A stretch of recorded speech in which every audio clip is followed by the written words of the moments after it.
अहमद शाह अब्दाली को बादशाह आलमगीर ने एक पत्र लिखा था जिसमें कहा था कि जाट जाति जो भारत में रहती है वो और उसका राजा इतना शक्तिशाली हो गया है कि उसकी खुली खुलती है और बंदी बनती है। यानी महाराजा सूरजमल जो कह देते हैं वही होता है, जो ठान लेते हैं पूरा करके रहते हैं। महाराजा सूरजमल न सिर्फ दुश्मन को युद्ध के मैदान में हराने का जौहर जानते थे, बल्कि दुश्मन की बेइज्जती करने का भी हुनर उन्हें बखूबी आता था। इसलिए राजा सूरजमल ने मुगलों की निशानी ताजमहल में भूसा बरवा दिया था।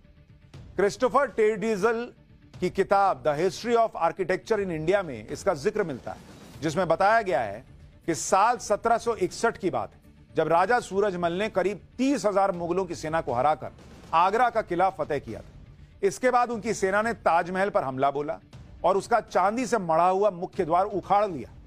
ताजमहल पर कब्जे के बाद राजा सूरजमल को सलाह दी गई कि ताजमहल को गिरा दिया जाए लेकिन महाराजा सूरजमल ने ताजमहल को गिराया नहीं, उसको अस्तबल में तब्दील कर दिया और वहां घोड़ों के लिए भूसा भरवा दिया कि ना गिराओ मत, मेरा घोड़ा यहां का रखा हुआ ताजमहल में भूसा खाएगा, भूसा भर दो ताजमहल। इसके 2 साल बाद 25 दिसंबर 1763 को जब महाराजा सूरजमल दिल्ली की रक्षा के लिए निकले तब मुगल सेनाओं ने धोखे से उन्हें घेर लिया।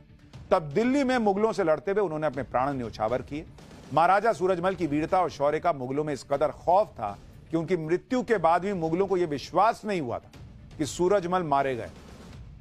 अपने पूरे जीवन में मुगलों से एक भी युद्ध न हारने वाले महाराजा सूरजमल और उनकी सेना के पराक्रम को लेकर एक दोहे में कहा गया है कि दिल्ली पटना भूल गए, लुट गए लासान, सूरजमल के जाट से थर थर कांपे खान।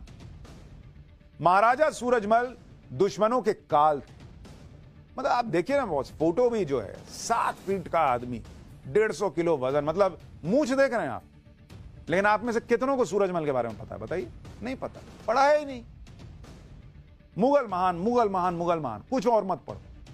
महाराजा सूरजमल दुश्मनों के काल थे। इतिहासकारों के मुताबिक महाराजा सूरजमल कहा करते थे कि जाट मर सकता है, झुक नहीं सकता। लेकिन महाराजा सूरजमल अपनी जनता के सच्चे हितैषी भी थे, सभी धर्मों का सम्मान भी करते थे। महाराजा सूरजमल ने दूसरे धर्मों के राजाओं द्वारा बने ऐतिहासिक स्मारकों की देखभाल की। उन्होंने मुगल आक्रांताओं के ने जो जमीनें हड़पी थी वो किसानों को वापस दिलवाई। उन्होंने लोगों को योग्यता के मुताबिक ऊंचे पदों पर नियुक्त किया, चाहे उनकी जाति या धर्म कुछ भी हो, उनको फर्क नहीं पड़ रहा था भाई, कुछ भी हो, लेकिन काबिल हो तो तुमको ऊंचे पद पर बैठाए। ये थे राजा सूरजमल। महाराजा सूरजमल की इसी कुशल प्रशासनिक क्षमता, दूरदर्शिता और कूटनीतिक ज्ञान की वजह से उनकी तुलना यूनानी दार्शनिक प्लेटो से की जाती है।